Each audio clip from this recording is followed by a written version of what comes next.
You're listening to Achtung Millwall, broadcasting from the beautiful South Birmingham. Accept no substitute.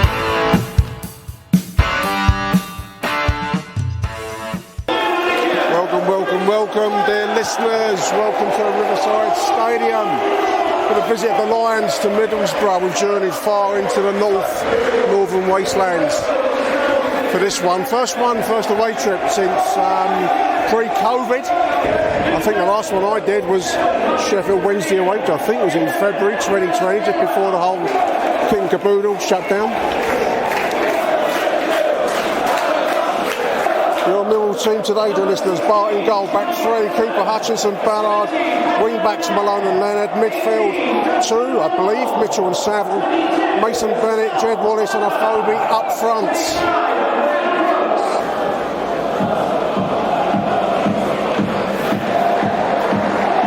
Lions come into today's game in ninth position, dear listeners. 1 point away from the top six, or alternatively a couple of points away from the depths of the division. Look at it whichever way you want to. Half full, glass half full, glass half empty. Lions will be kicking off the game, attacking the end where we are located. We're actually slightly on the side. The game is underway. It's like not quite a sky blue, it's more like a cross between a turquoise marine blue. An early break as the 18 goes straight down the middle for Middlesbrough. This is shot low, no power, taken nicely by Bart Bilkowski, almost straight under the cosh and near from kick-off. Just 20 seconds on the clock, dear listeners. Yeah, my first away trip in a long time, dear listeners. Various reasons, obviously no football for a long period, but also had a bit of trouble last summertime, so this is a bit of an experiment. There's a ball in from the right from Bennett to Fobe, deep over the head of everybody. It falls to Mitchell, draws a foul on the left. I'm just wondering who that is at number 11. It is Scott Malone. He's had his hair dyed completely different colour now, like a strawberry blonde. Barnard Castle, funny little place. A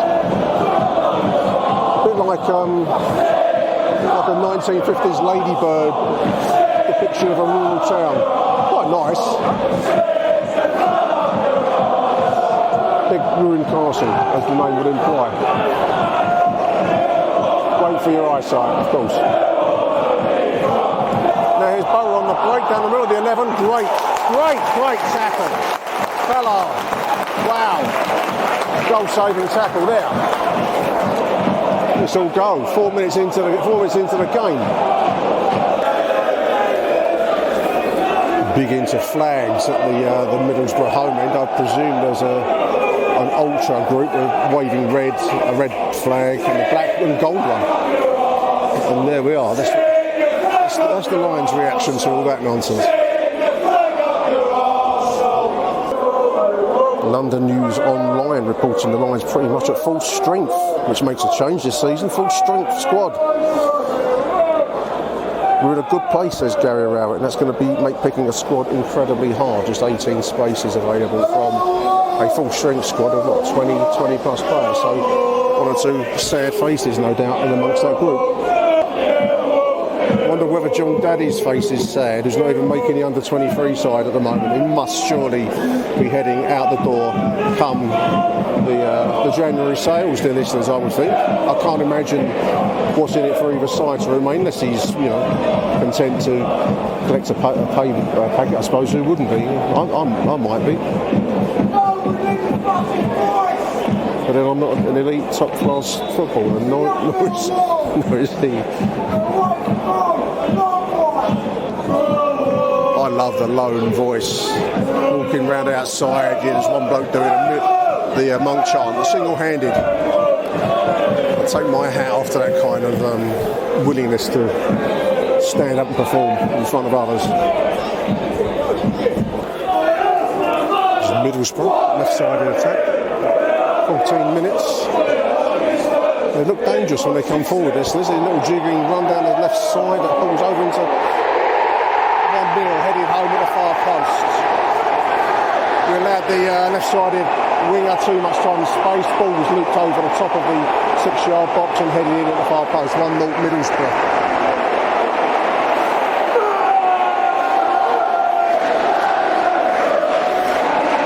Taking forever to reform. How many times do I get to say that? I get a 5 of how many times I say that in this podcast series. I'll be a millionaire living in the British Virgin Islands or the Caymans or some tax haven somewhere. Finally we get going again.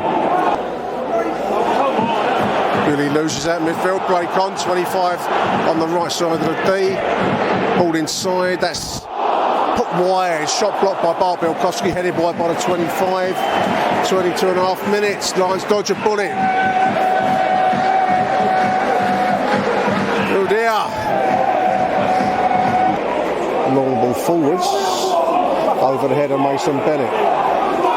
Oh, dodgy ball, it's just Bennett Afobe. Ball back is trying to find Jed Wallace when Mason Bennett was the man inside the 6-yard box. Poor choice there by Bennett. Won't make him any more popular, won't it, dear listeners? We'll do draw a free kick out of that little moment. 25 and a half minutes. There was a moment there where Afobe was free on the right side.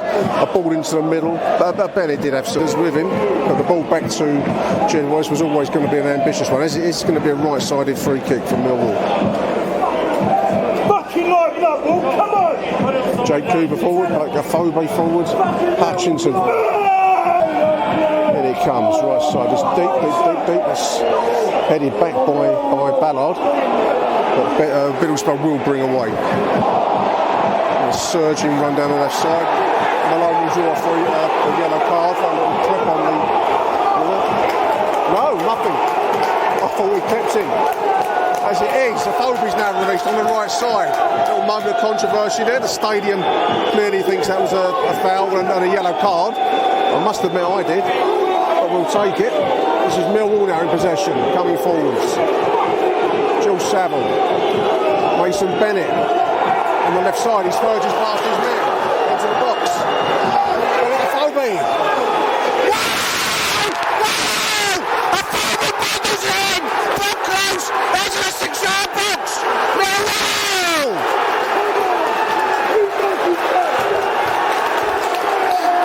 I need to see that again. Bundled in from close. Afobe's shots in the rebound off the goalkeeper and into the net. Damn listener! Borough players surrounding the referee. They're not happy. Afobe's up and all right. Will they show it again on the replay? Let's have a look. Nothing yet.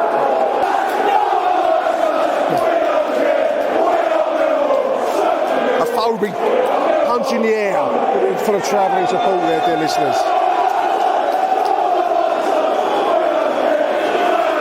Middlesbrough players still remonstrating with the referee. I presume they're talking about the Scott Malone foul, not foul, to win that ball that made that move. But it's all gone now. Things have been a bit more even since that equaliser. But we have given them space and we have given them time. They've looked dangerous on the break. We've had a few crosses from right and left that have flashed across the face of our goal, battered away by Bart. Good saves. Sheep grey skies above the floodlit stadium, dear listeners. It's grim up north. Rain is, you get a sense of rain in the air. No, it's been all right so far. No rain yet, but looking across the opposite side of the stadium to where we're located, it looks like rain is imminent. There will be a minimum of 7 minutes at a time. 7 minutes. There's the half-time whistle. Millwall done well to get back into a game that had every chance of getting away from them. Middlesbrough have shown one or two dangerous moments. We've conceded a little bit of space to them for these moves down the left side. Lions' quality of passing at times not been great. But anyway, 1-1 at the break, dear listeners. Achtung, Millwall.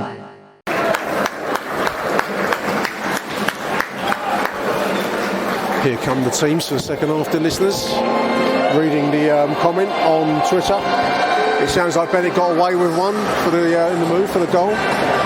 Hence the opprobrium heaped upon the referee as he left the field at the end of the first half by the Borough fans.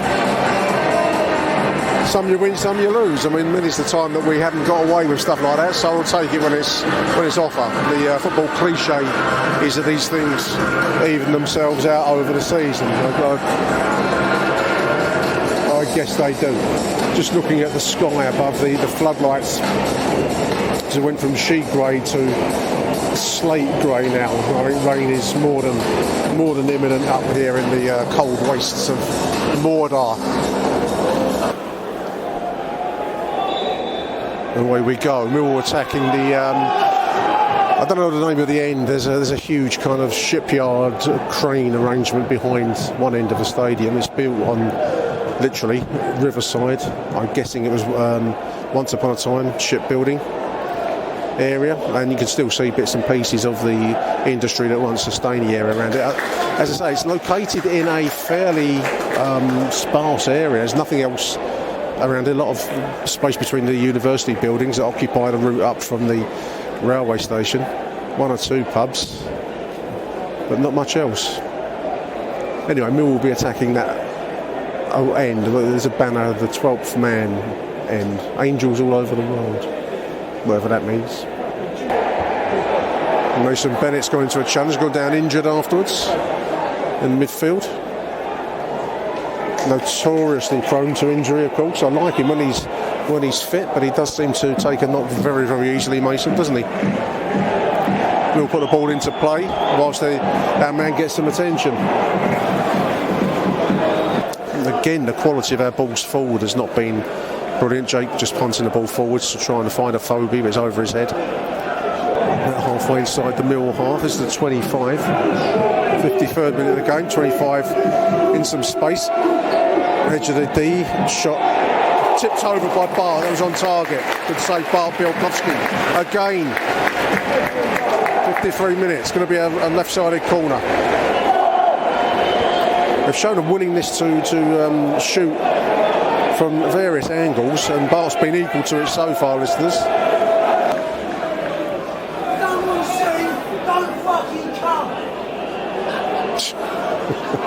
I think he's wired there, listeners. He's laying down the law as to what you can and can't do when you go and watch football.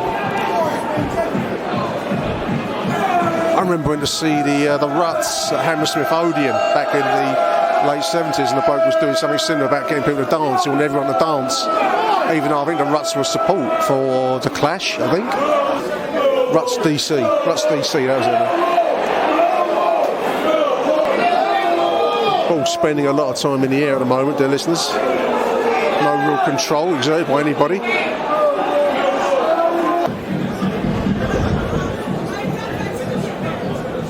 There's a rather desolate looking club as I went past Middlesbrough railway station. Very closed. Called Club Bongo. Club Bongo. I wonder if Club Bongo's drummer is the man with the drum in the altar end. Club Bongo sounds like it could be in Casablanca, doesn't it? Humphrey Bogart and Lauren Bacall. Sam Spade at Club Bongo. It looked shut. And it didn't look like I'd want to go there even if it was open.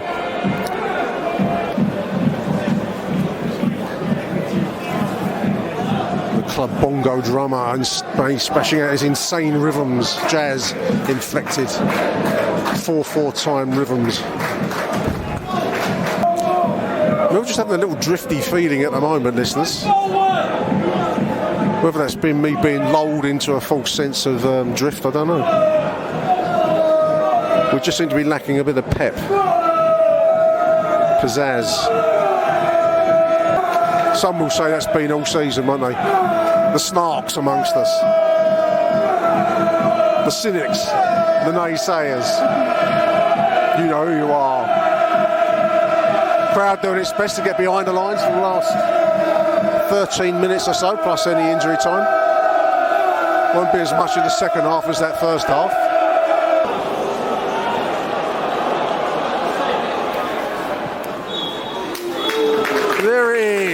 Middlesbrough 1, Millwall 1, probably a fair result. I think Middlesbrough probably had the better of the chances, such as there were across the game. Not huge amounts to report from that second half, but that was certainly a Millwall side that came to grind out a result, especially once Afobe left the pitch, which you could talk about. Overall, Lions will be happier with a point to go back down the A1, back to the big smoke. Thank you for listening, dear listeners. I hope you enjoyed my little field report. First one I've done for a long time, away match. I've enjoyed the game overall, but you'd always get a sense that Mill could have done a bit better with the opportunity that was presented to us. But there we are. Let's not be churlish. We'll be back in midweek, dear listeners, for the Bournemouth home game. So until then, thank you for listening.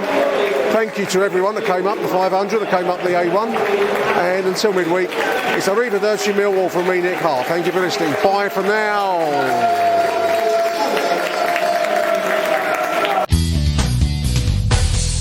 Achtung, Millwall. So there we are, dear listeners, a little postscript for you. I've walked back to my car, sat down, maybe had a little chance to compose my thoughts as I've walked across the expanse of the Middlesbrough University campus. What to make of today's result? It was very Gary Rowetty. I've just used that word. I've composed a new word for the English language. The Oxford English Dictionary will feature Rowetty in the future. And what is a Gary Rowetty result? I mean, taken on the surface, a 1-1 draw at Middlesbrough is historically not a bad result for Mill Football Club. But I think I am left with a sense of what if, because we really didn't show much in the way of attacking threat across the whole 90 minutes this afternoon, and especially, listeners, in that second half where, in truth, neither side really dominated, but you've got to say that Middlesbrough had the better of the chances, the more attacking play. Certainly in the first half, they were coming down our flanks. They didn't do that so much in the second half, but I can recall a couple of long-range shots on target, which the Miracle Man batted away and kept us in the game. Probably about 2 or 3 good chances across the whole 90 minutes, crosses from difficult angles that he's pushed out. Millwall, by contrast, never really threatened much going forwards, and I think that's got to be a criticism. I know we're away from home. I know we're up against a resurgent Middlesbrough side under new manager Chris Wilder. They looked pretty good. So clearly he sent them out with a more attacking mentality than perhaps their league position implies. They're 14th. Don't know what they are at the moment. I've had a chance to look at the tables as I record this. But I think they'll get better. They'll do well under him. He's a decent manager, as we all know. But from our point of view, it was a Rowetty away point. Not a bad result. Wasn't the most exhilarating second half. Once Afobe, who has his critics online, I'm just looking at Tony Monday's comment about, I think I gave him credit for persistence for the goal, the equalising goal in the first half. We didn't get a replay inside the stadium, listeners, so it was very much written based on what I could recall of the incident, which seemed to be a kind of a rebound off of Afobe. Apparently it's credited as an own goal officially, Bamba, apparently, which I missed in real time. It went in the net. I suppose that's fundamentally all that matters. It was a poor goal to concede, to go behind initially. Defensive lapse, a kind of a scooped cross from the left, as I recall it, headed downwards and into the net at the far post. So, an avoidable goal to concede, and shall we call it a stroke of luck? The move certainly sounds as though Bennett got away with one. I'm just thinking Graham, I think, online on Twitter said that Bennett got away with one in that move. The Middlesbrough fans were irate, to say the least, with the referee as a consequence. Second half performance for me was all right, but not good enough. That's Rowetty. If you want a definition of my new word, Rowetty, it was all right, but not good enough. Both thoughts can be held in your head at the same time and both be true. Thank you to comment from Doug in Sweden. Just going to pick up on Doug's analysis. Can't complain with a draw, says Doug in Stockholm, but we didn't look convincing. Won't be surprised to see a red card. He says it must have been sent in-game. Jed and Saville so far missing in action. I agree we didn't do much connection going forwards, Doug. Cooper looked shot of confidence. Well, we've said that a few times. I thought he improved as the game went on. Ballard, Bart and Hutch playing well. Burrow will be upset, probably rightly. This is a second message. Bart, man of the match as usual, with mentions from Malone and Hutch. I can't disagree with that analysis by Doug Hume out there in Sweden. But there we are, my first away game, listeners, since pre-COVID era. I'm sure it was Sheffield Wednesday away, which I think was in the February of the 2019. It was the last time I've been, 2020, last time I've been anywhere. Good to get away, and driving home tomorrow, staying over tonight. So this will be a slightly, edited on the hoof tonight. I'm hoping to get it out before we take some rest tonight. So until the midweek show, dear listeners, huge thank you for listening. I hope you've enjoyed the coverage of the 1-1 draw at the Riverside Stadium, and I'll be back after Wednesday night's home game versus AFC Bournemouth. So till then, it's Arrivederci Millwall and bye for now. Thank you for listening to Achtung Millwall. If you enjoyed the show, please head over to Apple Podcasts and leave us a cheeky little review. Arrivederci Millwall. Till next time. Who do you want to watch?